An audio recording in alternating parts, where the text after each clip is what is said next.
Muy buenas tardes, estimadas y estimados colegas latinoamericanos. Mi nombre es Francisco Mafioletti, soy psicólogo jurídico chileno. Soy representante regional de la ciudad de Santiago, de Chile, para la Asociación Latinoamericana de Psicología Jurídica y Forense. Y el día de hoy me corresponde dar una ponencia sobre el la pregunta psicolegal, ¿cierto? Los alcances, las limitaciones y el desafío que implica para los peritos psicólogos eh, el poder ajustarse y responder a esta pregunta que para todos los efectos actúa como un eje articulador de lo que es el trabajo pericial en general. Quiero saludar muy especialmente a los colegas de la Asociación Latinoamericana, a todos los directores científicos nacionales y regionales, y muy particularmente a los organizadores de este congreso y a todo el equipo que está detrás y que permite que un año más podamos encontrarnos tanto en los espacios físicos como virtuales, en este caso solo a través del virtual, dada la actual situación de contingencia de salud que estamos viviendo a nivel mundial. Y bueno, esto es una posibilidad de poder intercambiar y que se agradece todo el esfuerzo que hay detrás de esto, ¿no? Eh, Voy a compartirles una presentación, la cual tengo preparados algunos puntos que resultan relevantes, digamos, para ir apuntalando las ideas que quiero poder ir planteando, ¿no? Ahí les dejo también mis páginas web en la cual pueden descargar material que podría resultarles de interés. Bueno, hoy día vamos a hablar de la pregunta psicolegal, intentar abordar los alcances y desafíos. Para ello es necesario entender algunas eh, definiciones, directrices, lineamientos respecto de la labor pericial en términos generales, para poder ajustarnos a esta pregunta psicolegal. Por tanto, vamos a partir por algunas de las exigencias legales al peritaje y los problemas y desafíos que nos presentan. Es claro para todos nosotros que el peritaje tiene su facultad, tiene su origen en la facultad que tiene el juez para solicitar, para conocer algunos hechos relevantes o circunstancias que estén vinculados con la causa respecto a la cual le corresponde tomar decisiones,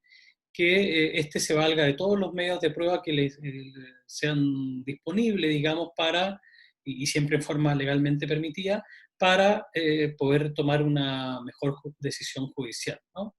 Las cuestiones a las cuales se requieren en la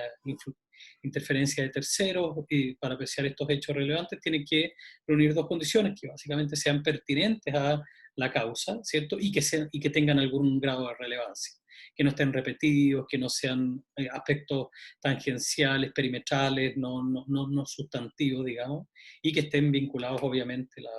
respuesta a los puntos más importantes respecto a los cuales se va a tomar una decisión, ¿no? En ese sentido, el dictamen pericial es un medio personal de prueba que se caracteriza por dos elementos, por mucho más probablemente, pero aquí quiero ilustrar solo dos, que quienes lo realizan son expertos en alguna rama del saber que es distinta al saber jurídico y del derecho, ¿no? Eh, Hábiles, expertos en una ciencia de arte oficio.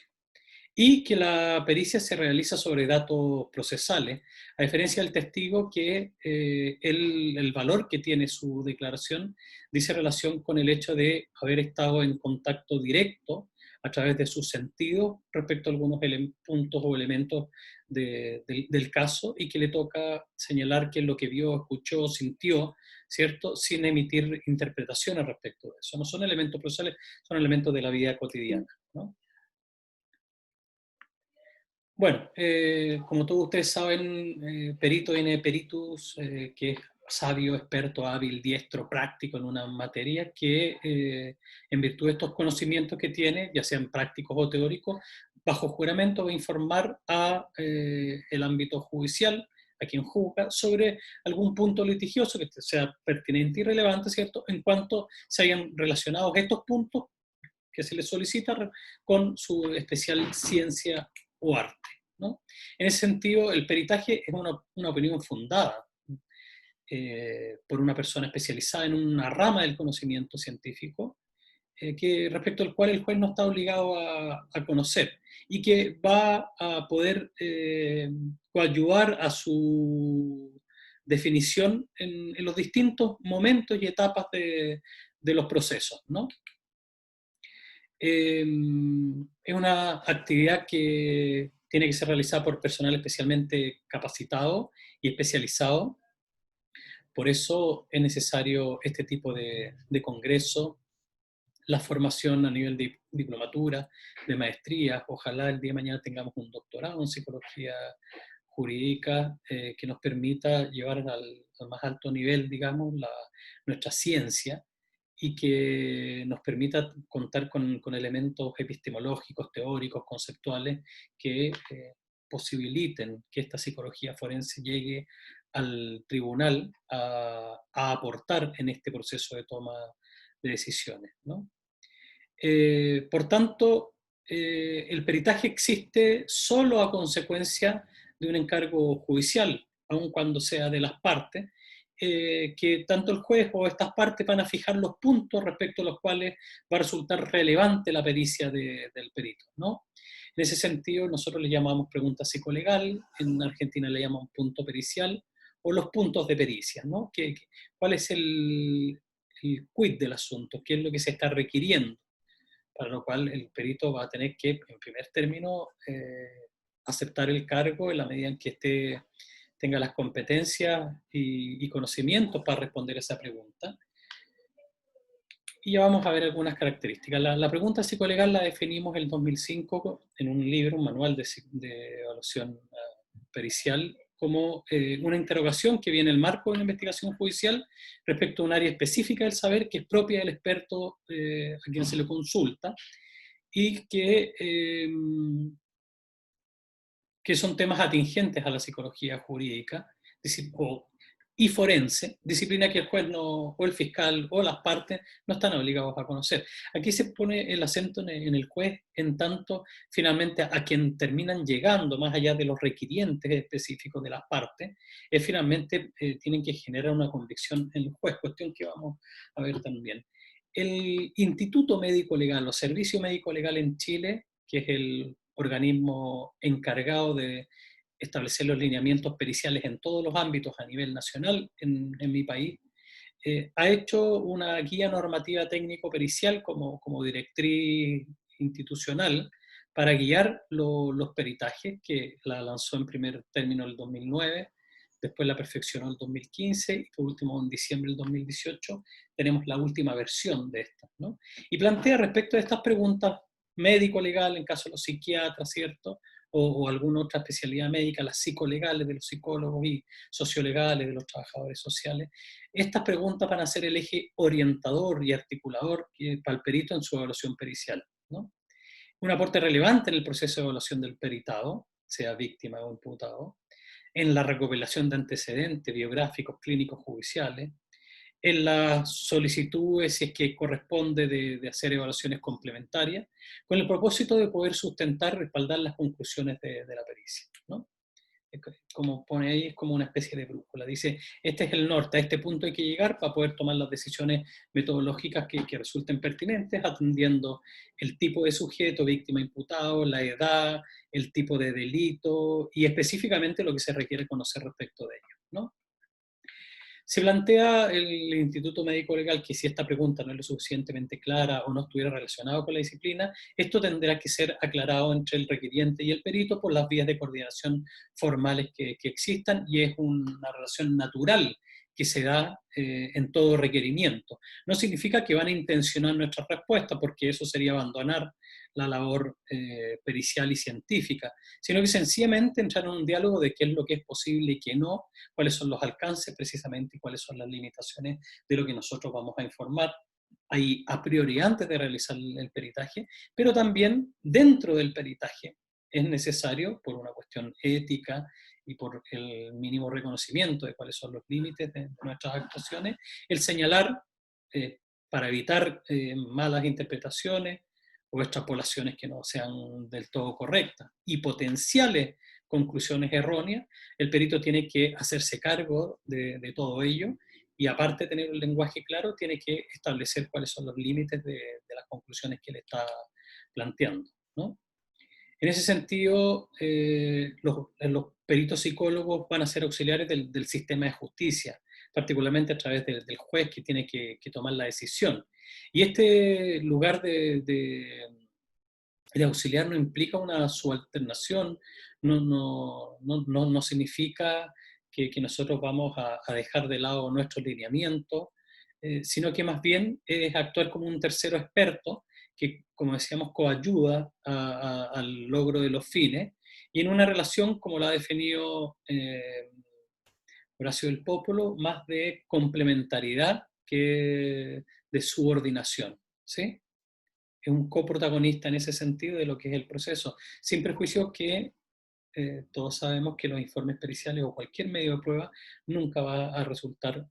vinculante respecto a la decisión que va a tomar el tribunal, ¿no? Por tanto, el perito tiene autonomía en sus acciones que devienen de la propia ciencia, en tanto ya le han solicitado a él, él sabrá cómo hace las cosas, le pueden decir, sabe que necesitamos que evalúe esto, pero él verá con qué pruebas, cuántas sesiones tendrá, qué es lo que hará primero, qué es lo que hará después para poder responder desde esta disciplina a esos requerimientos, lo cual va a requerir un amplio repertorio de conocimiento, un bagaje, un maletín de herramientas con las cuales nosotros vamos a poder efectivamente recurrir para dar respuesta a cada situación particular que se nos presente, sin perjuicio de que existen, en términos genéricos, unos ciertos tipos de solicitudes o preguntas psicolegales en determinados ámbitos, en el de familia, en el penal, en el civil, en el laboral. El peritaje va a ser una base y fuente científica de los fallos, más allá de los criterios del tribunal, que vamos a repasarlo. Esto le viene a otorgar un sustento profesional que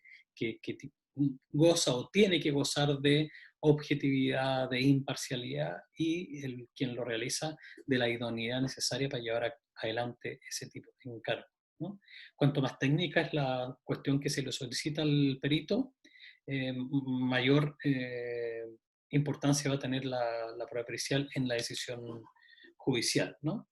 Hay que entender también que por las características de nuestra disciplina se desarrolla en un ámbito vincular de diálogo que exige e implica insoslayablemente que se dé bajo una óptica de una ética profesional y de los principios de la disciplina y todos los lineamientos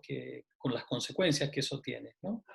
El establecimiento del setting, que sea claro anterior a toda intervención con el evaluado, sea víctima o imputado, el consentimiento y el asentimiento informado, ¿cierto? Como decíamos, la objetividad, la imparcialidad, ojo aquí con el secreto profesional y la confidencialidad también, que no comparto la opinión de distinguidos colegas que dicen que en el ámbito forense estos no corren. Para mí sí siguen corriendo y el perito tiene que seguir observándolos, el secreto profesional y la confidencialidad, solo que a diferencia de los otros casos está liberado y eso es parte del setting y del contrato con el evaluado, en tanto sabe que se va a informar los contenidos a través de un escrito, ¿cierto? Y que eventualmente va a tener que ratificarlo en una audiencia oral que puede ser pública. Pero respecto a todos los otros instancias o contextos, el perito tiene que guardar el secreto profesional y la confidencialidad respecto de los antecedentes y elementos que se le plantean dentro de su evaluación, ¿no? Una evaluación, además de suyo, compleja en tanto implica no solamente evaluar un punto en el sujeto, bien sabemos que los diagnósticos implican una anamnesis completa, tener una visión estructural de la personalidad de quién es este sujeto, para luego en ese marco poder entrar a poder interpretar y valorar esas conductas en particular antes, durante, después del delito, las consecuencias, los móviles, etcétera. Por tanto, es una tremenda tarea, titánica probablemente, que implica conceptualizar al ser humano en su complejidad y amplitud, ¿cierto? Eh, por otra parte, es consecuencia el dictamen del psicólogo, del peritaje, sus conclusiones, de todas las operaciones que él haya practicado desde su ciencia, ¿no? Y tienen que estar bien detalladas, precisas, y se tiene que entender cómo estas conclusiones derivan de forma natural de los resultados a los cuales el perito arribó, y esos resultados derivan de una metodología. Y la metodología va a estar determinada por, entre otras cosas, la edad, el sexo, la calidad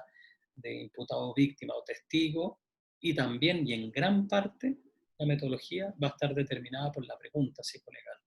Requiero esto, por ejemplo, la elaboración de criterio del testimonio. Ok, para eso hay una serie de alternativas, de las cuales yo voy a elegir esta o esta otra, por tales motivos, ¿no? Por tanto, hay una cierta lógica que tiene que ser no solamente clara para el perito que opera, sino que también clara para aquel que está conociendo del informe. Y tiene que resistir, además, el proceso del interrogatorio y el contrainterrogatorio en el ámbito penal y eventualmente en el ámbito familiar, toda vez que el perito, si es que llega a una audiencia, someterse a las preguntas y los requerimientos de profundización, de dar razón de sus dichos por las partes, ¿no? Bueno, el dictamen se hace de forma escrita o oral, y eso implica, el texto y el documento nos permiten una mayor amplitud y explicación, y podemos revisarlo y podemos poner en lenguaje técnico e inmediatamente hacer una bajada para que esto se comprenda, ¿no? Para el que no es experto. Pero en la vista oral, en las audiencias, eso es un poquitito más difícil, y el lenguaje tiene que ser mucho más adecuado y ad hoc para que se pueda entender sin banalizar la ciencia, sin caer en expresiones vulgares, comunes, ¿cierto? Eh, pero tiene que ser este conocimiento que hemos alcanzado mediante esta metodología del peritaje comunicable, ¿no? Y sobre todo, nuevamente, aportar a ese punto pericial al cual queremos llegar. Sabemos que este peritaje no es vinculante, por tanto, lo que podemos plantear, digamos, debiera intentar ser comprensible para quien lo va a valorar y quien lo está escuchando, ¿no? En la medida en que, eh, si no es así, no va a poder ser tomado en cuenta, y tampoco va a necesariamente producir una convicción o aumentar la comprensión de quien nos escucha por el hecho que somos expertos en nuestra disciplina, ¿no? No es que el hecho de que haya un informe pericial lo obligue, porque sabemos bien que el tribunal tiene ciertos criterios, en parte su sana crítica en términos genéricos, pero particularmente, y los vamos a ver, los criterios de valoración de la prueba dicen relación con las máximas de la experiencia, los conocimientos científicamente afianzados y la no contradicción con los principios de la lógica. Esos son los tres grandes criterios que ocupa el tribunal para determinar si es que nuestro peritaje tiene un valor, si le va a asignar un valor o no, más allá del cumplimiento de todos los estándares científicos y los jurisprudenciales como el Daubert o el Frie, que han sido establecidos ya hace más de 30 años. Bueno, este dictamen tendrá que estar bien fundamentado, tendrá que tener una cierta eficacia probatoria, tendrán que no parecer contradictorias ni deficientes nuestras conclusiones, sino que, como le decía, ir encadenándose lógicamente y cada paso de manera fundada, cosa que al lugar al cual nosotros arribamos sea un lugar al cual pueda arribar tranquilamente y con nuestras explicaciones, con la posibilidad de interrogarnos y contrainterrogarnos, las partes a las cuales va dirigido esto y sobre todo, insisto, al tribunal, ¿no? Y eso es lo que lo diferencia con los testigos, que no emiten conclusiones, sino que se tienen que limitar sencillamente a decir qué es lo que vieron, escucharon, olieron o tocaron, digamos, sintieron el gusto. Eh, en cambio, nuestra labor es totalmente distinta. Efectivamente, es entrar después, no estuvimos ahí el momento de los hechos, pero es a emitir conclusiones y valoraciones que el valor que tienen precisamente está dado por el hecho de que vienen de la ciencia y que vienen de una metodología con control de variables, con trabajo en base a hipótesis, con control de sesgo, con instrumentos validados, etcétera, ¿no? Bueno, el peritaje indaga en la búsqueda de la verdad a la cual nosotros podemos arribar con nuestra ciencia, ¿no? Hay una verdad que es judicial también, que es lo que se puede llegar a probar. Hay una verdad policial, que independiente de que después genere alguna convicción o no en el tribunal. Aquí lo relevante en el proceso es la verdad judicial que se pueda construir. Y en eso la verdad psicológica y los hallazgos libres, como digo, de sesgos, objetivos, imparciales, debieran poder iluminar un poquitito esta verdad judicial para hacerla más compleja y más completa, ¿no? Eh, y estas verdades van a operar dentro de un complejo proceso de razonamiento que va a producir esa verdad jurídica que es la base del fallo, ¿no? Bueno, en Chile las partes o el Ministerio Público, el ente persecutor, pueden solicitar a peritos de su confianza, y cuando dice confianza es peritos no conocidos, ni amigos, ni familiares, sino que personas de reconocida trayectoria y expertise en su disciplina, siempre para apreciar algún hecho o circunstancia relevante para la causa, lo dice el propio Código Procesal Penal, y que se tienen que emitir con imparcialidad en base a los principios de la ciencia y las reglas del arte u oficio que profese el perito. Y hay una descripción muy sintética de cómo debe estar estructurado el informe, ¿no? La descripción de la persona, la identificación, ¿cierto? El estado en que se hallare, la conducta observada, la relación circunstancial de todas las operaciones practicadas, que es la metodología, cada uno con lujo de detalle, el resultado al cual se arribó, libre, puro, ¿cierto? El análisis del resultado, la apreciación forense, si se quiere, y después las conclusiones en vista de tales datos a los cuales llegó el perito, que están determinadas en gran parte por la pregunta psicolegal, ¿no?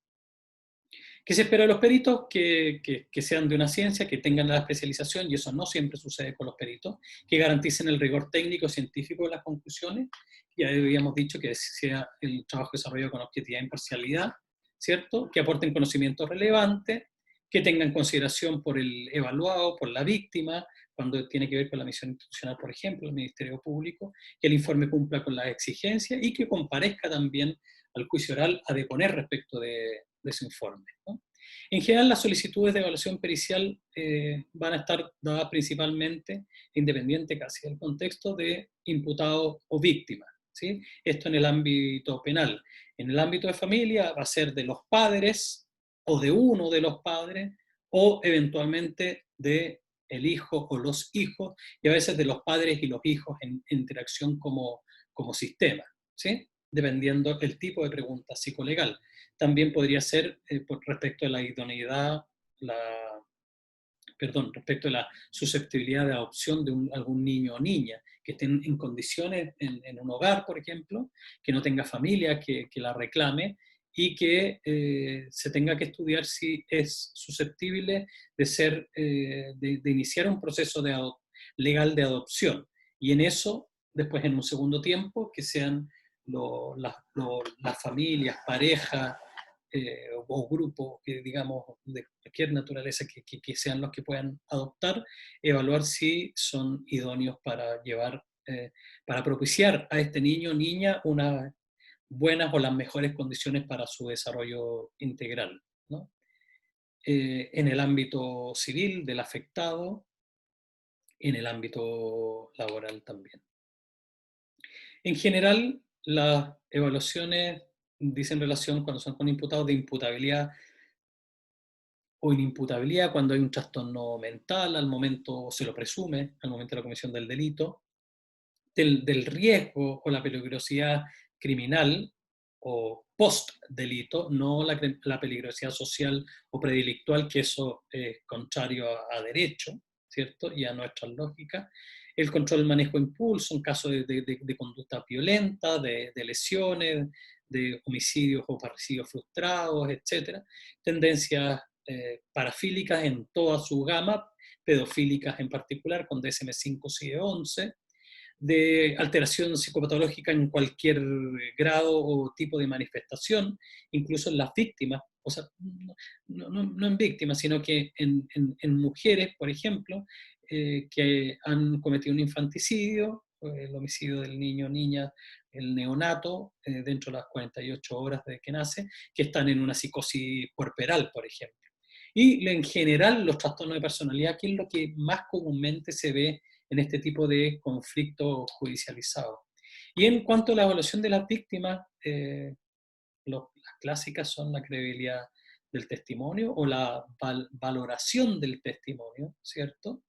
En niños, niñas, adolescentes, en adultos también, en caso de delitos sexuales y se ha ampliado en los últimos años a otro tipo de delitos como los de violencia intrafamiliar y eventualmente también con otros modelos a adultos que incluso pueden ser autores de delitos, toda vez que lo que se evalúa es el testimonio, ¿no? La valoración de daño, como las consecuencias que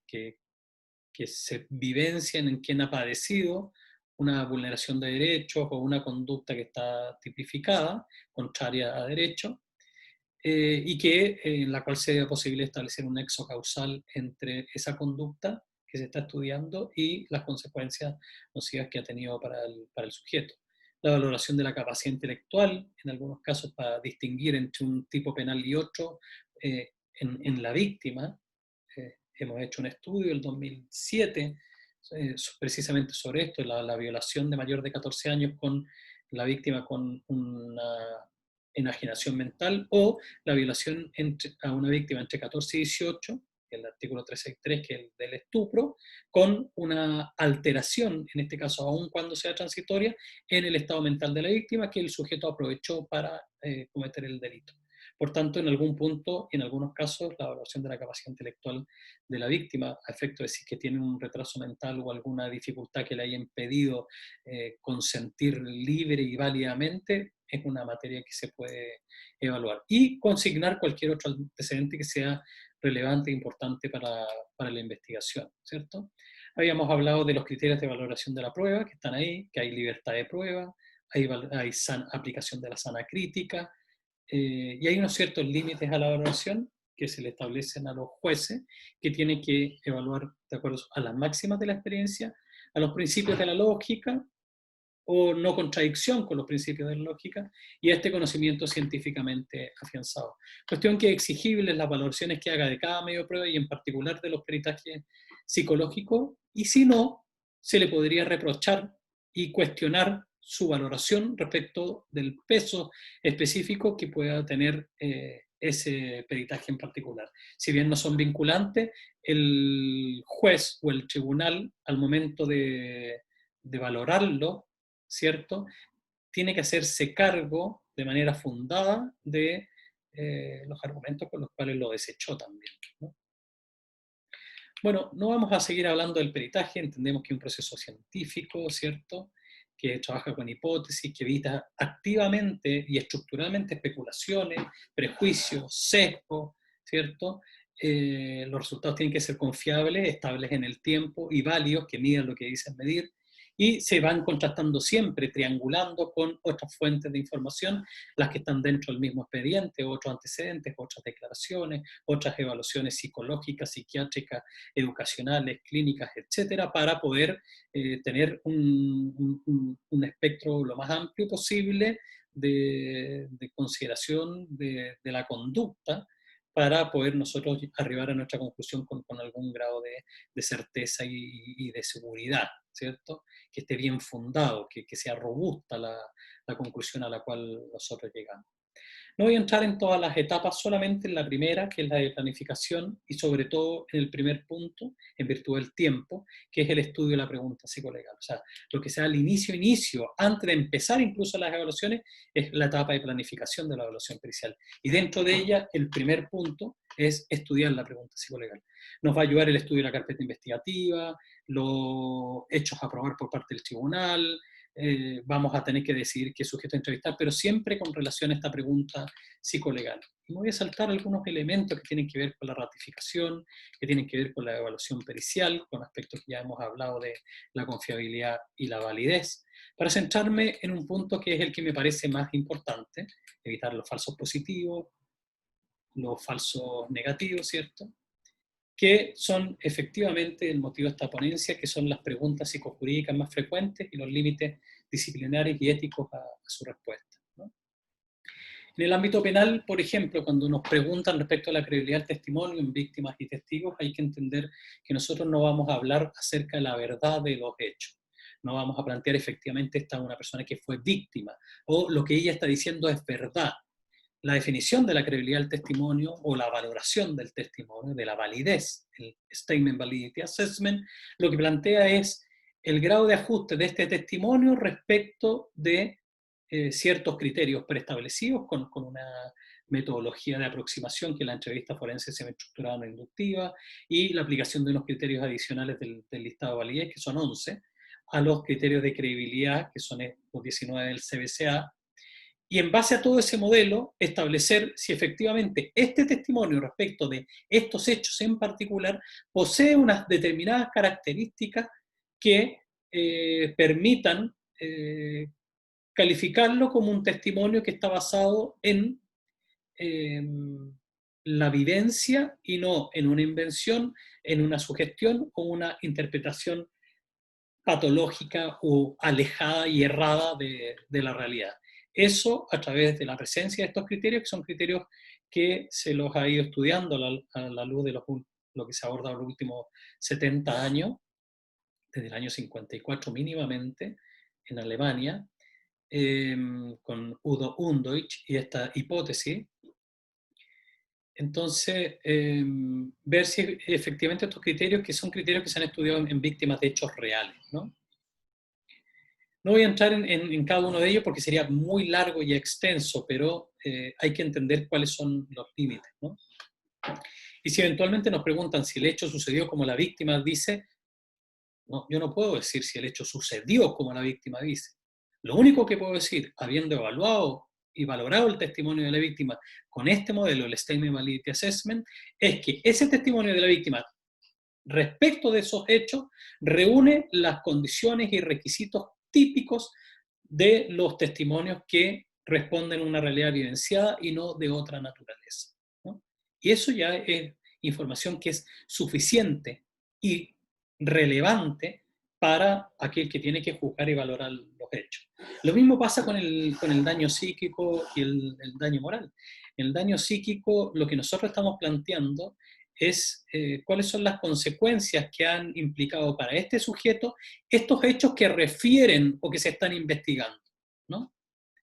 Y para eso hay que establecer una relación causal, pero ni por un momento vamos a pensar nosotros que la presencia o el hallazgo producto de la evaluación y de esta metodología de un daño psíquico en una víctima va a venir a confirmar que los hechos efectivamente sucedieron.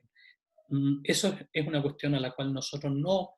podemos acceder y no debemos entrar, ¿cierto? Lo que sí es que son consistentes, son típicos estas manifestaciones, sin perjuicio que no hay sintomatología o síndromes que tengan una vinculación patognomónica entre esta manifestación y determinados hechos violentos, sexuales, etcétera. Sí resultan más comunes y es normal ver, por ejemplo, las víctimas de delitos sexuales, un trastorno traumático, que insisto, no es patognomónico, se ven otro tipo de, de causas o de noxas que lo producen también bajo otros tipos de cuadros, pero trastornos disociativos, trastornos ansioso-depresivos, y que coexisten espacios temporalmente con los hechos que se están relatando y tienen una característica, un agravamiento, una dimensión que en contenido también se vincula a esto, y hay otros testigos que han dado cuenta de, aparte de este daño que nosotros estamos observando, que ellos han observado en ciertas conductas, en el retraimiento y otros, y que terminan generando un escenario que es consistente, ¿cierto? Las autopsias psicológicas no van a decir quién mató al sujeto, y en el mejor de los casos van a poder permitir, con algunos elementos y a nivel hipotético, señalar que de estas tres alternativas, y tenemos ahí el MAPI, el modelo de autopsia psicológica integrado de la doctora Teresita García, ¿cierto? Y que va a pretender como autopsia psicológica es el estudio retrospectivo de la vida del occiso con el propósito de determinar una causa probable de muerte cuando ésta es dubitada, ¿no? Cuando no queda claro si es que fue por un homicidio, un suicidio o un accidente, descartando la cuarta alternativa del código Nach, que es la muerte natural, ¿no? Evidentemente, cuando alguien cae de un piso 10, no vamos a hablar de una muerte natural, pero sí no nos queda claro si lo empujaron, si se lanzó con como una conducta autolesiva, o si se tropezó, ¿cierto? Entonces, ese estudio nos va a permitir señalar con alguna precisión y a nivel de confirmación de hipótesis cuál era la conducta del sujeto en los últimos días, qué estaba leyendo, si habían tendencias en ese sentido, cómo lo describían sus familiares, las parejas, los amigos, los compañeros, eh, de qué había estado hablando los últimos días, si esto es algo que los otros, sin prejuicio que no sean expertos, esperaban en él, etc.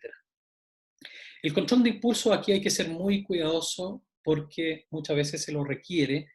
en la evaluación de los imputados. Y si nosotros planteamos que sencillamente y así a secas que el sujeto tiene mal control de impulso, el tribunal o la contraparte podrán entender que, tiene mal control de impulso, entonces él fue quien cometió el delito de las homicidios, lesiones, agresiones, incluso violación. Y hay que ser muy claros y establecer que, con independencia del adecuado o no control de impulso, que es lo que yo pongo en los informes, sin perjuicio de que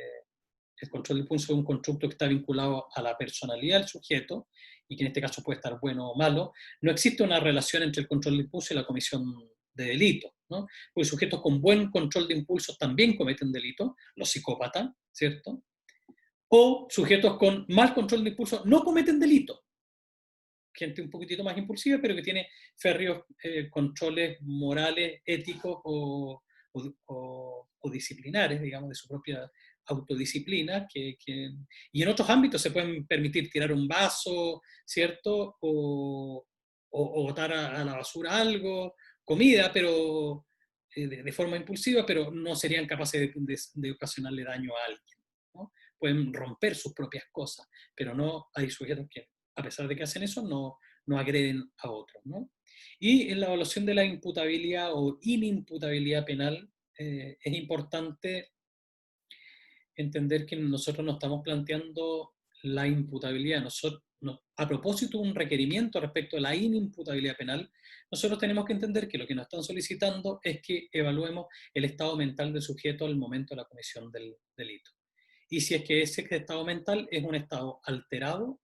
de conciencia, una anomalía o alteración psíquica del artículo 20 o 34 del Código Español, 34, el 20 del Código Argentino, la alteración morbosa de la personalidad, o el artículo 10, número 1 del Código Penal chileno, que es el loco o demente al momento de la comisión del delito, aquel que estaba enajenado mentalmente y que esa enajenación termina afectándole su capacidad cognitiva o su capacidad volitiva. La capacidad cognitiva como una capacidad intelectual valorativa que le permite comprender la ilicitud del hecho,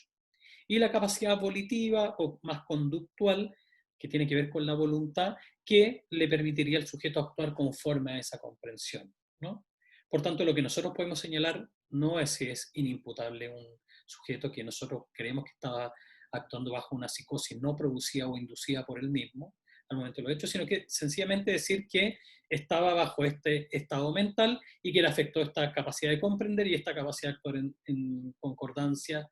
a esa comprensión, y ya está. Será el propio tribunal quien tendrá que tomar una decisión si es que eso se condice con los criterios de la inimputabilidad penal, que son criterios 100% jurídicos, y por tanto tomar una decisión respecto de el sujeto es inimputable o no. Y por último, bueno, en el ámbito del área de familia, la idoneidad para adoptar en tribunales de familia una pareja, una familia, eh, tenemos que considerar siempre el interés superior del niño y, y ser cuidadosos también en estos casos de no decir esta persona no puede adoptar, sino que decir cuáles son las características que tienen estos padres, estos postulantes a ser padres de estos niños, cuáles son los aspectos positivos, los negativos, en cuáles requieren un apoyo, ¿cierto? Y el juez tendrá que tomar una decisión respecto a si entrega legalmente la adopción a este niño o niña, a esa familia o a esos postulantes. En lo que es la tuición, la guardia y custodia, eh, evidentemente cuando se separan las parejas y están con niños, hay uno que se tiene que hacer cargo del niño o niña, o de los, o de unos de algunos y otros de otros.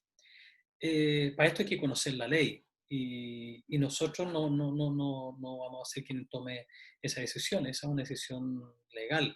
Pero hay unos ciertos criterios que va a ocupar el tribunal para determinar esto, y hay unos ciertos criterios que nosotros vamos a ocupar desde nuestra ciencia para determinar si efectivamente estos padres o no poseen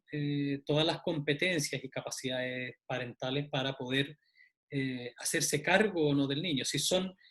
porque aquí lamentablemente, y en muchos casos, ambos padres son idóneos, ¿cierto? Pero quizás en algún momento determinado alguno más que otro. Y en eso hay que ser muy claro también, ¿no? No desvalorizar